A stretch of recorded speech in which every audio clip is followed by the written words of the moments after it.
Kasama na po dito yung ating blueprint signed and sealed by our sanitary engineer. Kailangan po ito para sa ating sanitary permit requirement. And then yung ating initial water laboratory, PChem and micro. Yung ating 1-year free supply of filter, carbon and sediment, DTI permit, sariling pangalan nyo po. Yung ating containers, 50 pieces, and PET bottles, kasama na po sa ating package. And then, yung ating machine CPR and ROLA certificate, kasama na po sa ating package. Grip pipes and fittings po yung gamit namin, mas makapal, mas matibay, compared sa PVC blue pipes. And then, libre na po ito sa ating package. Kasama na po dito yung ating installation. Kung gusto mong malinis, wala nang iba pa. kung gusto mo ng sulit, Magpakabit ka na, kung gusto magnegosyo, pagkakataon mo na. basta gawang Aquastar.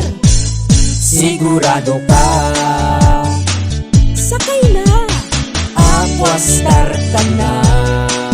Sa lugar na gusto mo, sasakyan kita. Basta't Aquastar na rin kayo. Ako po si Joms, ang CEO ng Aquastar Water System Services. Dito po sa amin, guaranteed po yung ating after sale support dahil ako po mismo ang mag-a-assist sa inyo. Maraming salamat po. Nanay, tatay, gusto ko Aquastar.